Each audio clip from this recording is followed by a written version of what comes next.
Après des semaines, je vous dirais, très éprouvantes. Notre résilience individuelle et collective a été mise à rude épreuve.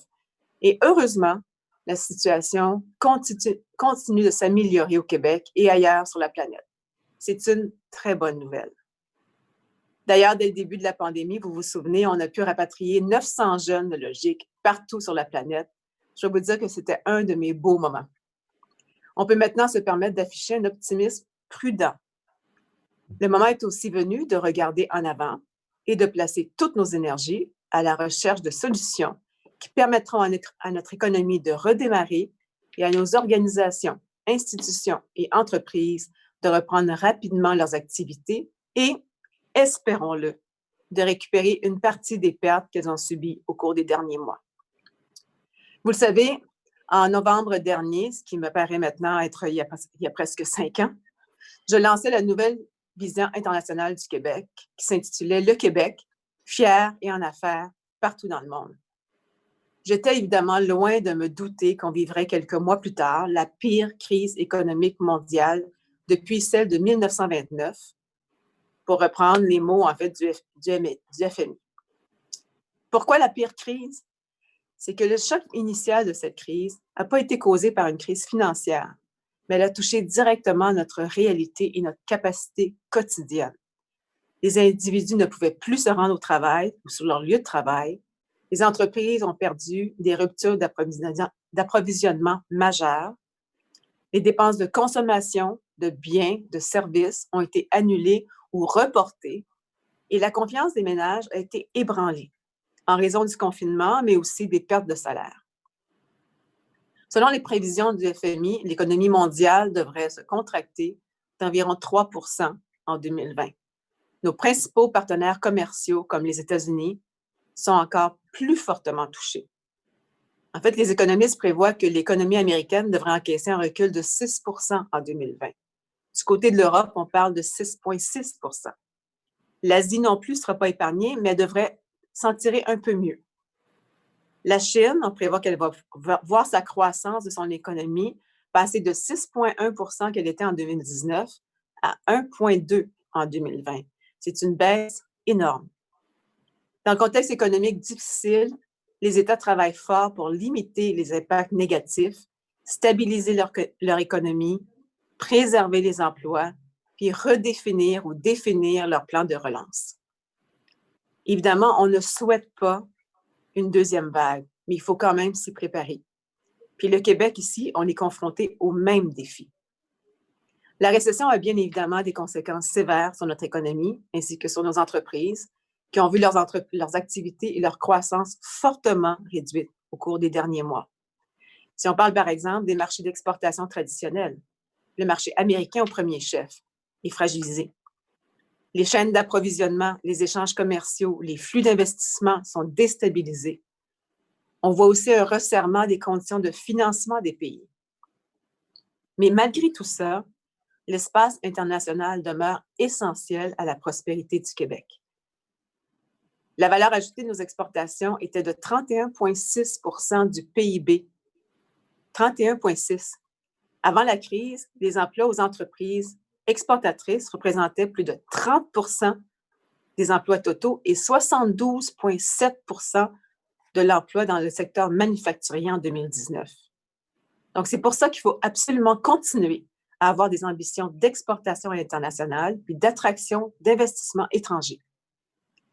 La reprise de nos marchés de proximité ne suffira pas à nous rétablir complètement. Il faut le dire, les contraintes frontalières, le retour aux activités normales va prendre un certain temps.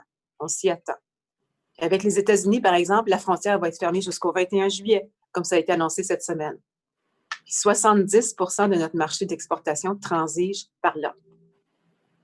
Le ministère des Relations internationales et de la francophonie a bien saisi au cours des derniers mois les défis de la situation. Puis on va être au rendez-vous de la relance. Mais on doit aussi poser des gestes très rapidement pour soutenir à plus court terme les défis qu'impose la situation. Donc, on va donc adapter notre action internationale au contexte actuel. On va être plus souple, plus agile. On va faire preuve de plus d'efficacité. Puis on en a la capacité. D'ailleurs, on l'a prouvé à plusieurs égards durant la crise. Dans le cadre du rapatriement des Québécois avec le fédéral. Je parlais des étudiants tout à l'heure, mais aussi tous les Québécois qu'on a rapatriés. La recherche de matériel médical partout dans le monde. Là aussi, on est intervenu à plusieurs reprises. La veille intelligente face aux situations, puis aux actions qui viennent éclairer la prise de décision au Québec. Dans l'urgence, ce qu'on a appris, c'est que la cellule de crise peut se concentrer sur l'essentiel. On a éliminé la bureaucratie, à peu près. Pas toute, mais à peu près. On a adopté un modèle problème, solution, action. Puis le virage numérique a été pris à grande vitesse. Bref, on a été très efficace. On doit le demeurer dans l'avenir plus que jamais pour la relance. Donc, on est prêt. L'objectif, c'est de limiter les pertes de part et d'autre du marché pour nos entreprises et nos organisations, de conserver puis de solidifier nos chaînes d'approvisionnement, d'identifier des nouvelles occasions d'affaires, de développer des nouveaux créneaux de croissance et d'explorer les marchés moins matures, les plus prometteurs.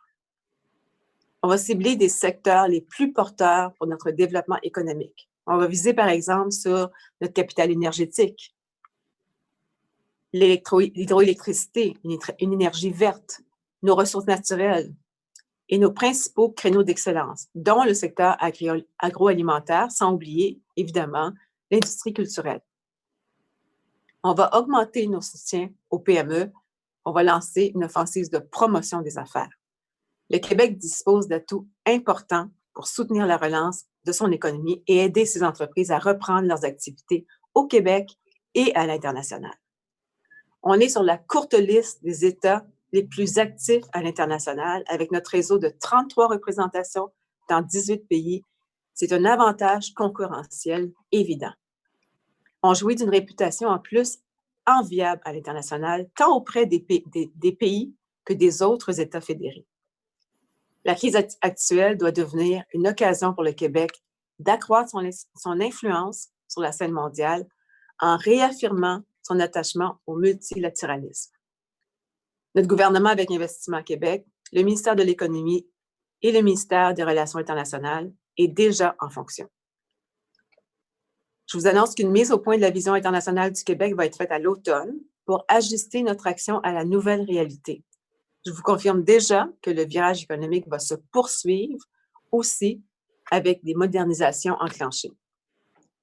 La mise à jour va être appuyée d'une somme totalisant 8 millions pour des mesures exceptionnelles complémentaires au programme existant. Ça va pouvoir compléter les moyens mis à la portée pour solidifier nos activités internationales et bien les arrimer aux besoins actuels.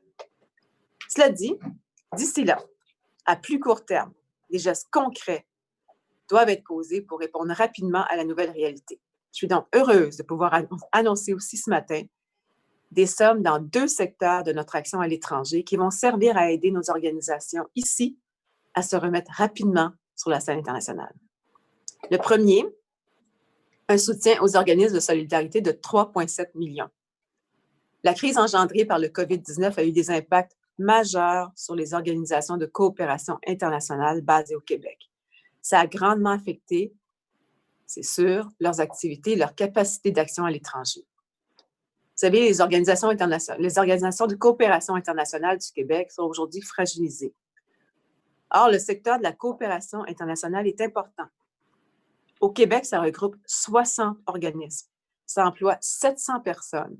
Ça mobilise quelques 9000 bénévoles. Et on a vu l'impact du bénévolat et du volontariat dans cette crise. De plus, les organisations de coopération internationale, les OCI, sont présentes dans 13 régions du Québec. On l'oublie souvent, mais l'économie sociale et l'action communautaire, c'est un secteur qui représente 10 % du PIB du Québec.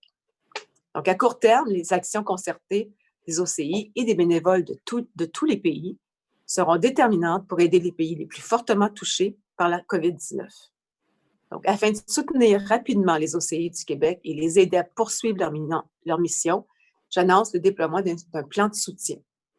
Donc, au ministère, on va maintenir tous les budgets dédiés aux OCI et à l'Association québécoise des organismes de coopération internationale, l'ACOSI, en 2020-2021.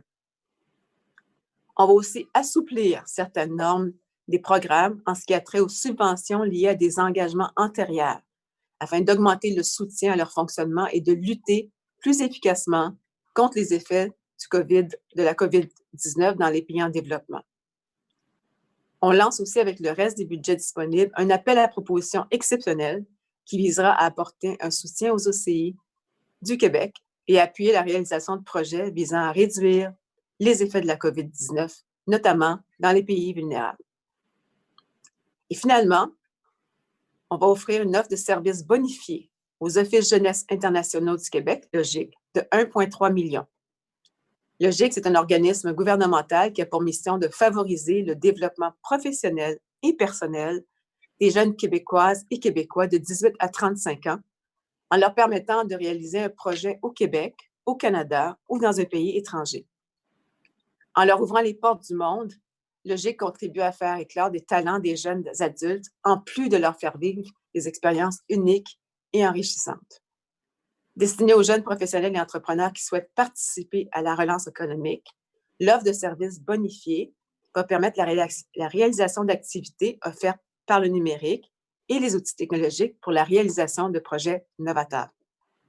Les activités de formation seront offertes à distance par des incubateurs et des accélérateurs d'entreprises en francophonie qui permettront aux jeunes entrepreneurs d'adapter leur modèle d'affaires et leur offre aux nouvelles réalités, d'explorer de nouvelles opportunités d'affaires et de commercialiser des nouveaux produits ou services. Aussi, les stages au Québec, au sein d'organisations internationales ou encore d'entreprises exportatrices seront offerts, considérant l'impossibilité d'aller à l'étranger à l'heure actuelle. Outre le GIC, le secrétariat de la jeunesse offre également un soutien à l'entrepreneuriat jeunesse. Donc, pour conclure, les prochaines semaines seront cruciales pour l'économie mondiale et celle de nombreux États, dont le Québec. On fait collectivement face aux plus importants défis en matière économique et sociale en près de 100 ans. Les calendriers de sortie, de confinement, de retour aux activités sont variables selon les pays. Les États-Unis, l'Europe, la Chine, on commence à le voir régulièrement. Nos mesures à court terme comme à long terme devront en tenir compte. On va devoir s'adapter à toutes les situations et à tous les contextes géographiques. Chose certaine, c'est en s'adaptant rapidement et en travaillant avec nos partenaires internationaux que nous relancerons notre économie.